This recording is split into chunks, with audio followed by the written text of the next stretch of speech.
우리 오늘 말씀 보도록 하겠습니다. 사도행전 1장 3절 말씀입니다. 사도행전 1장 3절 다 같이 읽어보도록 하겠습니다. 시작. 그가 고난 받으신 후에 또한 그들에게 확실한 많은 증거로 친히 살아계심을 나타내사 40일 동안 그들에게 보이시며 하나님 나라의 일을 말씀하시니라. 아멘.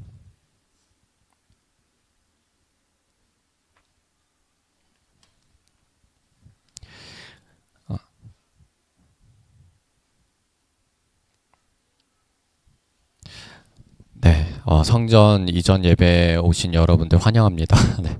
아까 아침에 새로운 예배 시작하니까 바빠가지고 인사를 못했어요. 네, 다들 안녕하세요. 네, 환영합니다. 네. 네, 그리고 또 너무 보고 싶었던 얼굴들이 있어서 너무 행복하네요. 네, 감사합니다. 네. 여러분들 제 취미생활 뭔지 아시죠? 제가 게임하는 거를 다들 취미생활 그것만 하는 줄 알고 계실 텐데 제가 영화 보는 것도 되게 좋아해요. 그래서 영화 보는 것도 취미생활이거든요. 여러분들 유주얼 서스펙트 아세요? 네, 요즘 그거 아시죠? 뭐 식스센스 아시죠? 네, 그 유주얼 서스펙트나 식스센스나 여러분들 뭐 너무나 반전 영화로 유명하잖아요. 제가 영화가 취미니까 그렇게 그 영화들을 다 본 적이 있는데 그거를 저는 그 반전을 다 스포를 당한 채로 봤어요. 어차피 제가 태어나기도 전에 만들어진 영화니까 뭐 말해도 상관없죠. 예, 뭐 절임발이가 범인이다 이런 얘기를 듣고 영화를 봤거든요. 자세한 내용은 얘기를 안 할게요. 그리고 뭐 최근까지는 아닌데 예전에 몇 년 전에 셔터 아일랜드라는 영화도 있어요. 혹시 본 분이 계신가요? 네, 그 영화도 되게 반전이 좋아요. 그 영화는 결말을 모르고 봤어. 그래서 너무 재밌게 봤습니다. 여러분들은 성경을 끝까지 신약 성경, 요한계시록까지 여러분들은 지금 볼 수 있잖아요. 네, 볼 수 있죠. 그래서 창세기부터 요한계시록까지의 이야기를 여러분들이 우리가 자세히는 알지 못해도 다는 알지 못해도 우리가 알 수가 있어요. 네. 한마디로 얘기하면 여러분들은 그 영화의 줄거리를 다 아는 상태로 보는 거예요. 어떤 것을? 하나님이 무엇을 하셨는지에 대해서. 근데 지금 상상을 해보세요. 이 당시의 사람들은 그것을 알 수 있었겠냐는 거예요. 오늘 사도행전 말씀은요, 누가가 썼습니다. 누가라고 하면 여러분들 이름이 익숙하시죠? 맞아요. 누가복음의 그 누가예요. 누가복음이 이제 시작을 할 때 누구에게 얘기를 하냐면 데오빌로 각하에게 이렇게 편지를 쓰는 것입니다. 그 데오빌로라는 아주 유력한 각하라는 칭호를 가지니까 아주 권력이 있는 사람일 거예요. 그 사람에게 예수님이 어떤 일을 했는지에 대해서 편지로 쭉 써가지고 그 사람에게 예수님이 이런 분입니다 라고 예수님이 하신 기적들, 예수님의 일에 대해서 십자가에 돌아가신 것에 대해서 쭉 써서 데오빌로 각하에게 보냈어요. 그리고 그 이후에 사도행전이 어떤 것이냐면 또한 그 데오빌로에게 쓰는 내용입니다.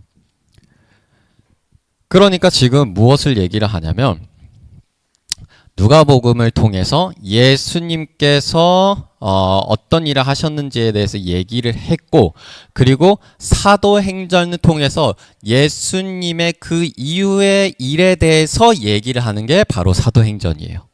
그래서 오늘 말씀을 보면 누가복음 그 뒷절하고 마지막 절하고 이어집니다. 예수님께서 부활하셨잖아요. 제자들과 함께 40일 동안 함께 하셨습니다. 그 이야기를 오늘 얘기를 하는 거예요. 그가 고난 받으신 후에 지금 십자가에 죽고 부활하신 것을 얘기를 하는 거예요. 그들에게 확실한 많은 증거로 친히 살아계심을 나타내서 예수님께서 살아계심을 나타내셨어요. 40일 동안 함께 하셨어요. 그런데 그 40일 동안 뭘 하셨냐면 하나님의 일을 말씀하셨다라고 얘기를 하는 것입니다. 그러니까 지금 그 당시의 사람들에게 있어서 우리는 요한계시록까지 이야기를 다 알죠. 하나님께서 어떤 분이냐면 우리를 창조하셨죠. 그런데 인간이 타락해서 하나님께서 큰 계획을 짜서 예수 그리스도를 보내셔서 그 우리의 죄악을 다 짊어지고 십자가에 돌아가셨어요. 그리고 부활하셨어요. 네. 그리고 나서 그 이후에 어떻게 했냐면 그 뒤에는 성령의 시대, 성령님을 보내셔서 지금까지 우리와 함께 계시는 그 모든 이야기들 우리는 알지만 지금 그 당시 사람들은 몰랐단 말이에요. 네. 몰랐어요. 어떤 걸 몰랐냐면 이 오늘 하나님 나라의 일을 말씀하셨다라는 것은 결국엔 예수님께서 그 당시에 지금까지 있었던 어떤 거 구약 성경을 다 해석하시면서 그 제자들에게 알려줬다라는 거예요. 하나님께서 어떤 뜻을 가지고 있는지에 대해서. 그래서 구약에서 그렇게 선지자들이 예언하신 분이 바로 예수 그리스도라는 것을 다 알려주신 거예요. 그래서 이사야가 그렇게 예언을 했구나 제자들이 깨닫게 되는 거예요. 그래서 모세의 놋뱀이 왜 그 사건이 있었고 왜 놋뱀 통해서 그 나무에 달린 자가 저주를 받은 것이고 그래서 예수님께서 십자가에 달려서 그 저주를 받은 상태에서 돌아가신 거구나. 우리의 저주를 다 가져가시기 위해 그런 것들을 하나님의 나라의 일을 예수님께서 다 설명을 해주신 겁니다. 그래서 선지자들의 예언이 예수 그리스도를 통해 이루어졌구나. 제자들에게 다 설명을 해주신 거예요. 그게 바로 오늘 말씀인 거죠. 그래서 예수님께서 40일 동안 하나님의 일에 대해서 그 제자들이 아직은 모르는 미처 깨닫지 못한 것을 다 알려주고 공유하고 얘기를 해주신 것입니다. 그래서 오늘 말씀처럼 우리가 하나님의 일을 알고 싶잖아요. 네, 하나님의 일을 알고 싶어요. 왜? 예수님께서 우리를 이곳으로 이끄셨는데 새로운 성전을 두셨는데 그러면 하나님의 일을 우리가 뭘 해야 될까? 어떻게 해야 될까? 하나님이 우리를 통해 원하시는 게 뭔가? 이곳에서 하시는 게 뭔가를 우리가 알고 싶잖아요. 그러기 위해서는 첫 번째 필요한 게 있어요. 하나님 나라의 일을 말씀하신 게 결국 예수님께서 구약에서부터 시작된 하나님에 대해서 설명을 해주신 거거든요. 그러니까 우리가 말씀을 통해서 그것을 알아야 된다라는 거예요. 말씀을 통해서. 그래서 여러분들 주보를 보시면 제가 40일 동안 성경 통독을 할 거라고 올렸어요. 네, 그래서 월요일부터 시작을 할 건데 여러분들 뭐 아시다시피 자유입니다. 그런데 성경 통독을 구약에서 신약까지 40일 동안 하면요. 하루에 평균 1시간 20분이 걸려요. 그래서 그건 무리예요. 네, 무리니까 신약만 합니다. 그래서 신약만 하는데 신약을 40일 동안 성경 통독을 하면 하루에 20분 정도 걸린다고 해요. 그래서 많은 분들이 참여하셨으면 좋겠습니다. 그래서 40일 동안 우리가 그 신약 성경을 읽으면서 예수님께서 원하시는 게 예수님께서 하고자 하시는 게 예수님께서 우리를 통해 뭘 하실까를 우리가 그 말씀을 통해서 한번 찾아보는 시간을 가졌으면 합니다. 네. 그래서 제가 9시마다 기도 알람을 올리잖아요. 그때 이제 하루하루의 진도를 올릴 거예요. 그럼 여러분들 분명히 오늘은 빠지고 내일은 읽고 싶은데 내일도 빠지고 그러다 삶이치가 쌓이면 이때로 포기할 때가 있어요. 우리 그럴 때가 있잖아요. 그럴 때마다 제가 주일마다 말씀드릴게요. 오늘 초기화해서 월요일부터 다시 시작하는 거예요. 예, 처음부터 끝까지 이어서 할 필요 없습니다. 말씀 읽는 것으로 해요. 근데 저는 저도 제가 한번 다짐을 해보는데 저는 이제 창세기부터 1시간 반씩 매일매일 해보려고 해요. 그래서 만약에 가능하시면 그렇게 하시면 됩니다. 그래서 우리가 이 말씀에 있는 대로 예수님께서 40일 동안 하나님의 일을 설명한 것처럼 우리도 한번 40일 동안 말씀을 통해서 우리가 한번 알아가 보는 시간을 가졌으면 합니다. 그런 취지로 한번 해보도록 하겠습니다. 그런데 여러분들 재밌는 게 뭐냐면요. 그렇게 말씀을 통해서 우리가 알아가려고 했잖아요. 근데 제자들이 못 알아듣습니다. 네, 말씀을 통해서. 자, 1장 6절을 한번 볼게요. 다 같이 읽어보도록 하겠습니다. 시작. 그들이 모였을 때 예수께 여쭈어 이르되 주께서 이스라엘 나라를 회복하심이 이때니까 하니. 자, 예수님께서 하나님의 일, 하나님 나라에 대해서 설명을 막 해주셨어요. 네. 그런데 지금 제자들이 뭐냐면 그렇죠 다 얘기를 듣고 하는 얘기야. 야, 그러면 우리나라 언제 독립합니까? 이 얘기를 하는 거예요. 네. 그러니까 제자들이 지금 하나님 나라의 일을 예수님을 통해서 막 설명을 들었는데 지금 못 알아들었어요. 네. 그런데 그 뒤에 뭐라고 하냐면, 자, 잠시만요. 사도행전 1장 8절이거든요. 제가 PPT를 안 띄워놨네요. 네, 제가 한번 읽어보도록 하겠습니다. 오직 성령이 너희에게 임하시며 너희가 권능을 받고 예루살렘과 온 유대와 사마리아와 땅끝까지 이르러 내 증인이 되리라 하시니라. 이렇게 말씀하십니다. 그러니까 예수님께서 40일 동안 그렇게 설명을 했는데 애들이 못 알아들으면 얼마나 짜증이 날 수도 있잖아요. 그런데 예수님께서 하나도 짜증을 안 내세요. 그 하나님 나라를 막 했는데 갑자기 이스라엘 나라를 얘기를 해도 예수님께서 뭐라고 하냐면 성령이 너희에게 임할 것이다 라고 얘기를 하세요. 그러면 너희가 권능을 받고 예루살렘과 온 유대와 사마리아 땅끝까지 이르러 내 증인이 되리라 하시리라, 이렇게 얘기를 합니다. 하나님 나라에서 못 알아듣는 애들이 성령을 받으니까 예수님 나라에 대해서 땅끝까지 다 선포하게 되는 증인으로서 바뀔 것이다 라고 예수님께서 얘기를 하는 거예요. 그러니까 우리가 첫 번째로 말씀이 필요한데 그 말씀으로는 우리가 다 안 돼요. 두 번째 필요한 게 바로 성령의 힘인 거예요. 그렇기 때문에 우리가 성령을 바라야 되고 성령을 경험해야 되고 기도를 해야 돼요. 네. 말씀을 통해서는 말씀만을 우리가 건조하게 읽는 것으로는 안 된다는 거예요.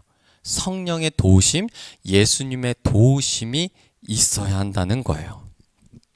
그랬더니 그 40일 동안 아무리 설명해도 못 알아들었던 그 제자들이 갑자기 뒷장 넘어갔는데 성령이 막 충만해가지고 창세기부터 하나님 나라의 일과 예수 그리스도의 십자가에 대해서 담대하게 완전히 조목조목 다 알면서 구약의 구절들을 막 인용을 하면서 아주 설교의 달변가들로 변하게 된다는 거예요. 그게 성령의 역사라는 것이죠. 그러니까 이 오늘 말씀을 통해서 사도행전 초대교회 예수 그리스도께서 제자들을 양육하셔서 그 뒤에 하신 일이 무엇이냐면 이 제자들이 듣고 체험하고 말하고 다녔다는 거예요. 듣고 체험하고 말하고. 그러면 말한 그 사람이 있잖아요. 그 사람은 또 듣고 체험하고 또 가서 말하게 되는 거예요. 그 말한 곳에서 듣는 사람이 있잖아요. 그 사람은 또 듣고 말하고 하게 되는 거예요. 그걸 반복되는 게 바로 사도행전의 이야기라는 거예요. 그러니까 성령의 역사가 필요한데 하나님의 놀라운 역사가 필요하다는 거죠. 여러분들, 우리가 사실 그 전에 있던 곳보다 거의 평수로 따지면 3배가 넓어졌어요. 그리고 너무나 감사한 거는, 특별히 감사한 거는 우리 주일학교 아이들이 지금 옆에서 같이 예배드리고 있는데 이 공간이 생긴 게 너무 감사해요. 또 감사한 거는 커피 마시고 쉽게 버릴 수 있는 싱크대도 생겨서 너무 감사한 거예요. 예. 그리고 또 우리가 다른 곳 가지 않고 익숙한 곳에서 또 주차도 편한 곳에서 이렇게 예배드릴 수 있는 게 너무나 감사한 거예요. 그런데 교회가 이렇게 한마디로 커졌어. 그래서 사람들이 올 수 있어. 더 많이 오길 원해요. 그래서 우리가 어떻게 해야 돼요? 변해야 될까요? 바뀌어야 될까요? 뭘 해야 될까요? 이게 아니라는 거예요. 지금 우리에게 필요한 것은 성령의 역사예요. 그러니까 하나님이 역사하셔야 돼요. 여러분들 이곳에 왔으니까 우리가 달라져야겠지 생각하지 마세요. 교회가 변화가 됐으니까 새로운 바람이 필요해. 획기적인 개혁이 필요해. 그런 거 생각하지 마세요. 오직 하나님의 역사가 있어야 돼요. 여러분들 한 명 한 명이 기도의 응답을 받아야 돼요. 그런 일들이 일어나야 돼요. 우리는 그거를 바라고 그거를 기도할 뿐이에요. 그게 일어나면, 그 성령님이 일하시면 이 못 알아들었던 제자들이 바뀐 것처럼 결국엔 어차피 교회도 바뀌게 되고 우리도 성장하게 돼 있어. 그거는 하나님의 역사가 있는 이유에 저절로 따라오는 거예요.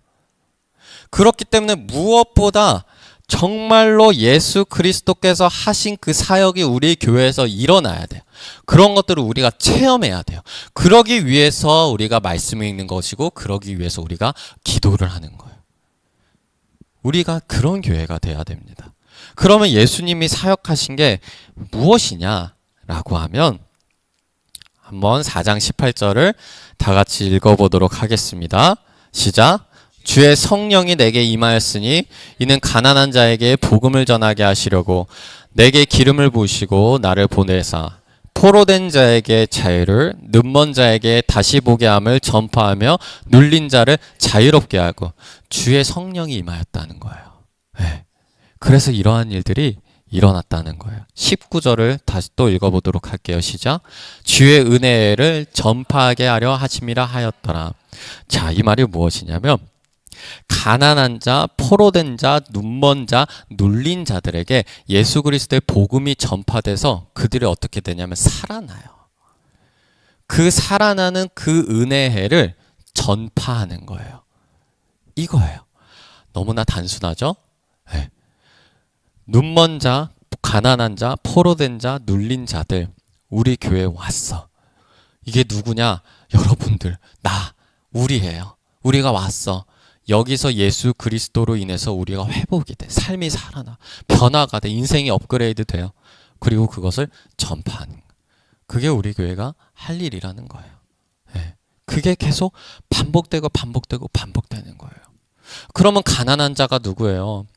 물질적으로 어려운 자들 우리 교회에 와야 돼요. 네. 물질적으로 어려운 자들 지금 우리들 중에도 있고 우리 모두가 사실은 그렇죠. 또 가난한 자가 누구예요? 사회적으로 취약계층들이 있잖아요. 도와야 됩니다. 그리고 또 누가 있어요? 요즘에 막 이것저것 포기하는 자들 있죠. 특히 청년들 많이 포기하잖아요. 가난한 자들이에요. 뉴스에서 보면 처음으로 부모보다 못 사는 세대가 될 거라고 해요. 저한테 하는 얘기예요. 네, 가난한 자, 저도 가난한 자예요. 우리가 살아나야죠. 네. 그리고 포로된 자들 누구예요? 죄책감, 정죄감에 포로가 된 사람들이 있어요. 그리고 가정에서 부모의 억압 때문에 포로가 된 자들이 있어요. 그리고 회사, 막 억압적인 사회에서 포로가 된 자들이 있잖아요. 그들이 이곳에 와서 자유로워져야 된다는 거예요. 그리고 또 누가 와야 되냐면 눈먼 자들이 와야 되는 거예요. 하나님에 대해서 모르는 자들, 영적인 눈이 띄어지지 않는 자들, 네, 진리를 모르는 자들, 그리고 또 미래에 대해서 하나님께서 지켜주신다는 것을 못 보고 불안해하는 자들, 그런 자들이 와야 된다는 거예요. 그런 자들을 하나님께서 띄우게 해주신다는 거예요. 그리고 또 누구예요? 눌린 자들이 있어요. 특히 눌린 자들이 너무나 많아요. 극심한 절망이나 우울증 때문에 지금 얼마나 많이 힘듭니까? 그런 사람들이 눌린 자들이에요. 네. 그리고 막 눌린 자들, 외부의 압력이나 학대로부터 눌린 자들이 너무나 많아요. 데이트 폭력 때문에 피해를 입으신 분들도 있고, 부모로부터 학대 때문에 피해를 입고, 그리고 뭐 성폭력 당하거나, 뭐 폭력을 당하거나, 그런 것 때문에 막 이제 눌리고 PTSD가 있고, 그것 때문에 더 구석으로 몰리는 사람들이 있어요. 혹은 막 과도한 기대 같은 거나 그걸 충족하지 못할 것 같은 그런 두려움, 그리고 스트레스, 그 엄청난 스트레스, 스스로에 대한 압박감, 그것 때문에 번아웃이 오는 자들, 그런 사람들이 있잖아요. 그리고 막 교회에서 정죄를 너무나 많이 해가지고 내가 정말로 그것 때문에 움츠려두고 눌리고, 또 주변 사람들의 시선을 너무 신경 써가지고 그것 때문에 내가 하고 싶은 것을 하지 못하는 자들, 그런 사람들이 눌린 자들이잖아요. 그러니까 그런 사람들, 가난한 자, 포로된 자, 눈먼 자, 눌린 자들, 이거 다 우리들 얘기거든요. 이런 사람들이 교회에 와서 하나님께서 놀랍게 역사하셔서 그런 것들이 치유가 되고 회복이 되고 자유롭게 되는 것이 예수님께서 하시는 일이라는 거예요. 그게 복음이라는 거고, 그것을 우리의 교회를 통해서 하신다는 거고, 우리가 바라야 되는 게 그거라는 거예요. 그래서 우리 교회에서 계속 그러한 일들이 일어나면 우리는 주의 은혜의 해를 전파하는 거예요. 그게 예수님이 하시는 일이고 성령님이 하시는 일이고 우리 교회가 하는 일이고 우리가 해야 되는 일이고 우리가 또한 경험하고 체험하고 회복돼야 되는 일이라는 거예요. 네. 여러분들은 어떠세요? 가난한 자입니까? 포로된 자입니까? 눈먼 자들입니까? 눌린 자들입니까? 우리 아니면 그 중복되게 여러 가지가 나에게 포함될 수가 있죠. 예수님께서 얘기하시는 게 그런 자들을 도와주러 왔다라는 거예요. 그런 자들을 회복시키기 위해서 예수님께서 그 목숨을 버리셨다라는 거예요. 그 이야기를 성경에서 얘기하고 있어요. 그리고 성령님이 그 일을 지금 이 순간 하신다는 거예요. 우리 교회에서 더욱더 그러한 일들을 계속해서 경험하고 간증하는 일들이 활발하게 일어나길 바랍니다. 기도하도록 하겠습니다. 하나님 아버지 감사합니다. 찬양합니다. 주님 좋은 곳에서 이사하게 해주심에 예배드릴 수 있게 해주심에 감사합니다. 주님 우리 교회 아픈 자들 힘든 자들 많이 모입니다. 어려운 자들 모입니다. 주님 이 자들 회복되게 해주시고 성령의 역사로서 하나님 다시 살아나게 하여 주시옵소서. 하나님 우리가 그 회복의 일들 하나님 정말 살아나는 일들 기적의 일들 하나님이 하시는 일들 자꾸만 일어나서 그 일들을 계속해서 전파하는 교회가 되게 하여 주시옵소서. 지금 우리 주변에 그리고 지금 우리들 너무나 힘든 자들 너무나 많습니다. 하나님 그 자들이 교회에 나와 위로받게 해주시고 하나님 실제로 역사하시는 하나님을 경험할 수 있게 하여 주시옵소서. 예수 그리스도 이름으로 기도하였습니다. 아멘.